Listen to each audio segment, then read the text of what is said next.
Jangan ngasih duit sama orang pajak. Kursi itu karena ada dua orang yang berdansa. Yang berdansa itu pasti harus dua orang. Kursi itu terjadi karena dua belah pihak sepakat. Jadi dari apa yang sudah Bapak jalani selama ini, pindah-pindah jurusan, kemudian kuliah, bekerja pun di tempat yang punya ilmu baru, yang harus dipelajari lagi. Nah, apa sih yang Bapak rasakan selama ini terhadap perpindahan itu ya? Jadi sebenarnya kalau di IT kan tadi seperti saya sempat cerita, kutukan orang IT adalah harus belajar. Nah ini ternyata nggak cuma di IT ya, jadi ya, ketika di semua level ya memang tetap harus level dan dunia pekerjaan ya mau nggak mau seperti iya. itu. Jadi pesan kita untuk anak muda supaya nggak galau.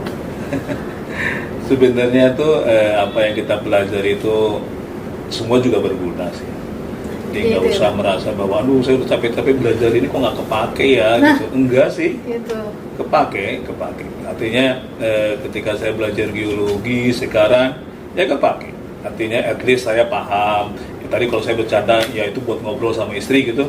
Ya itu cuma satu sisi lah. Tapi at least kalau misalkan kemarin ada tsunami gitu kan, oh saya paham tuh kenapa sih tsunami ya gitu loh.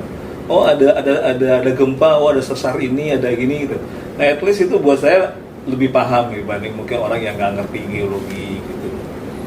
Nah sekarang tuh saya belajar IT, ya sampai sekarang itu sangat kepake.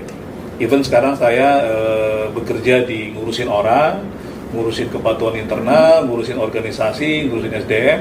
Tapi IT itu nggak bisa, IT kalau menurut saya sekarang itu bagian yang tidak bisa dilepaskan dari semua proses. Jadi ya kepake banget, kita ngerti IT itu kepake banget.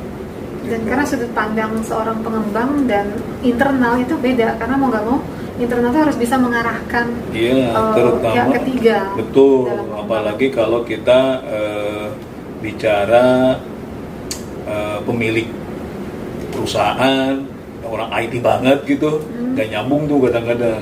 Bisnis proses. Nah itu yang harus kan kita beda. di tengah-tengah menerjemahkan bahasa ini ke bahasa yang di sini gitu. Bahasa mesin ke bahasa manusia. Iya, gitu kadang-kadang orang IT kalau ngomong gitu, ya Pak memorinya inilah, CPU-nya segini, segala skordisnya. Apa sih ngomong apa ya gitu kan? Nah kita yang harus menjelaskan pakai bahasa awam gitu. Ya, analogi ya. Iya, pakai bahasa awam gini, atau ya kadang-kadang orang pajak dengan BP itu juga sama tuh Mbak. Kadang-kadang orang pajak beneran itu kalau ngomong dengan orang lain itu dianggap orang lain itu paham istilah-istilah pajak gitu. Oh ya tuh ada ini bahasa pajak gitu ya. Ya nggak ngerti lah orang sana. Gitu. Nah itu yang artinya kalau buat saya ilmu apapun yang dipelajari oleh kita itu pasti berguna. Jadi tapi jangan menyesal dengan apa yang sudah kita pelajari walaupun tidak 100% dipakai gitu. Saya mungkin kalau pelajaran yang sulit tuh buat saya SMA sebenarnya. Oh gitu. Untuk basic ya? Iya, karena saya di SMA tuh saya belajar yang namanya integral, diferensial gitu ya. Nah begitu saya masuk ITB aja, gitu ya, ke geologi, nggak pakai tuh Mbak, yang kayak gitu-gitu. Ya? Geologi lebih banyak ke ilmu apply gitu ya, geografi ya. Gitu ya. Oh terjadinya bantuan kayak gini, bagaimana mengatur ini, oh gini kayak. Ada sih kalau kita ngambil ke geologi tekniknya ada, gitu. Tapi apalagi sekarang di pajak mah boro-boro kita pakai diferensial, integral diferensial, pakai curl 4 gitu kan tak hingga gitu iya, ya. gitu pakai ya paling di pajak pakai tambah kurang bagi hasil itu aja udah hebat itu udah hitungnya gitu. Jadi kesimpulannya nih Pak, bahwa kita pertama nggak perlu takut untuk lintas jurusan dalam bekerja.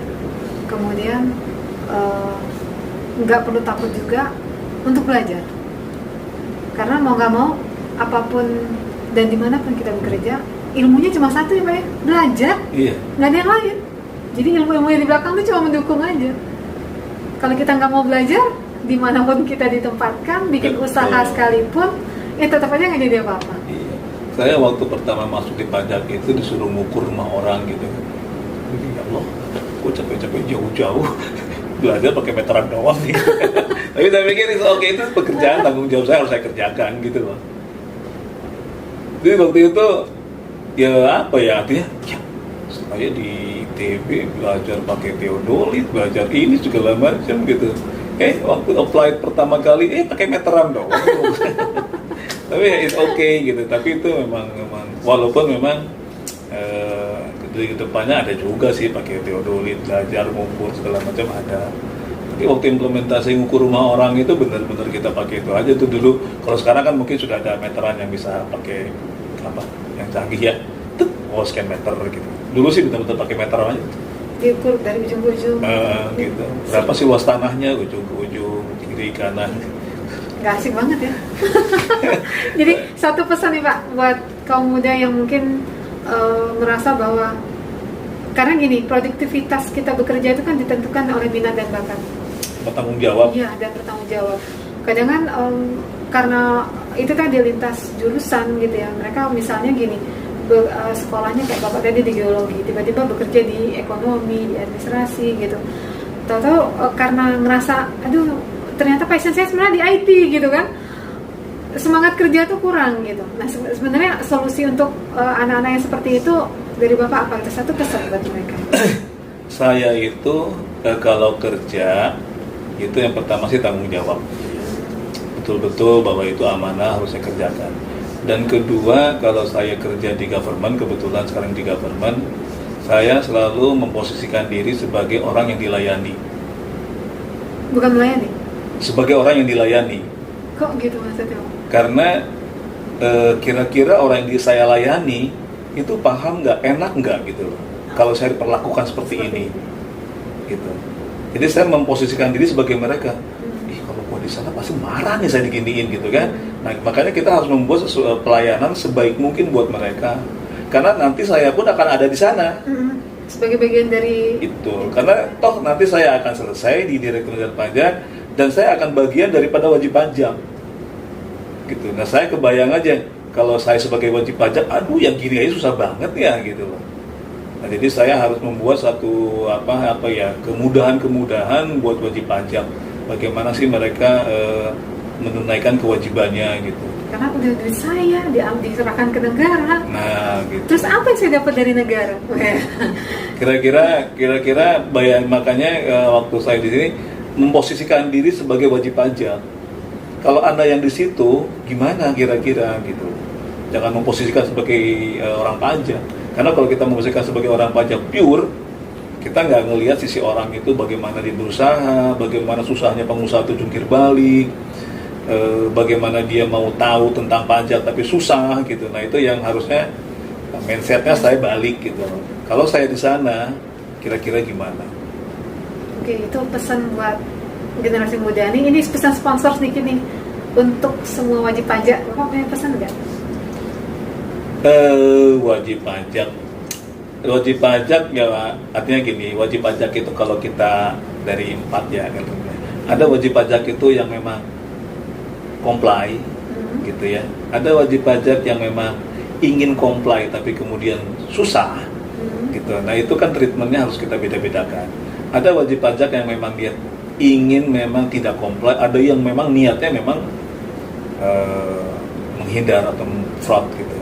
Nah saran saya sebenarnya Direktorat Jenderal Pajak kita sangat ingin membantu mereka-mereka yang dua level itulah. Artinya kita ingin ke depan itu semudah mungkin, setransparan mungkin wajib pajak itu dalam menunaikan kewajibannya itu mudah banget gitu, sehingga mereka ini saya udah mau bayar pajak itu kok susah gitu. Nah jangan sungkan-sungkan sebenarnya sih, apalagi saya sekarang lagi di kepatuhan internal gitu ya. Kalau di lapangan ada yang susah, ada yang memang kemudian kok yang gini saya malah jadi begini kan ya, nah, monggo lah silakan hubungi saya untuk melaporkan tindakan untuk memperbaiki apa yang salah di lapangan. Mungkin salah komunikasi yang salah, atau mungkin salah apanya di situ, yang itu yang harus kita perbaiki bareng-bareng. Karena nggak bisa hanya Direktorat Jenderal Pajak memperbaiki diri sendiri. Mungkin ada aplikasi pengaduan masyarakat? Ada di WISE atau di Kering Pajak juga ada. Nanti bisa saya masukkan di bawah. Boleh. Nanti kita kasih ke Mbak Lim gimana sih, terutama ada kita juga ke depan mau bangun yang namanya kontak center gitu. sehingga wajib pajak itu semua bisa melakukan kewajibannya tanpa harus ketemu orang pajak lah. Itu bagus Pak solusinya. Apalagi di era COVID kayak gini ya Pak. Ya sekarang sih kayaknya memang harus begitu. Semuanya juga mengurangi intervensi manusia karena banyak negosiasi pada akhirnya. Ya, dan tolong bantu jangan ngasih duit sama orang pajak. Itu pesan yang paling penting. Gitu. Jangan ngasih duit sama orang pajak dan menjalani semua proses sesuai dengan prosedur. Betul gitu. Jadi dibilang korupsi itu karena ada dua orang yang berdansa. Need to tango katanya. Jadi kalau orang berdansa itu pasti harus dua orang. Iya, nggak bisa sendiri. Korupsi itu terjadi karena dua belah pihak sepakat. Jadi kalau dia memang Anda ngerasa dirugikan ya laporkan saja gitu. Jangan kemudian memberikan mereka ya lama-lama ya rugi juga wajib pajak gitu. Pada akhirnya rugi lah, artinya uangnya nggak masuk ke kantor negara gitu kan. Dan mereka tetap harus membayar. Mereka nanti kemudian hari ketemu sama petugas yang benar dihitung lagi loh kok segini. Jadi tetap harus bayar kembali. Karena ya saya kebetulan di kepatuhan internal banyak case-case yang kemudian walaupun kalau dibanding dengan zaman dulu sekarang pajak sudah jauh lebih baik, tapi ya masih tetap kami butuh teman-teman di luar sana di wajib pajak untuk membantu sama-sama mengingatkan, membangun Indonesia jauh lebih baik lagi. Nggak bisa hanya orang pajak yang kemudian melakukan hal itu ya Pak. Harus dari seluruhnya, semuanya. Terima kasih Pak. Sami-sami. Hari diskusi kita malam ini cukup interaktif dan asik, walaupun tadi sempat kita juga minta apa sih pesan untuk semua wajib pajak, karena beliau adalah Direktur Rukisda di Ditjen Pajak, sehingga apapun yang beliau lakukan tetap harus bisa menghimbau masyarakat untuk tetap menjadi wajib pajak yang aktif ya Pak ya. Bukan cuma aktif membayar, tapi juga aktif memberikan masukan ya Pak. Terima kasih Pak Hari ya. Yuk, sami-sami.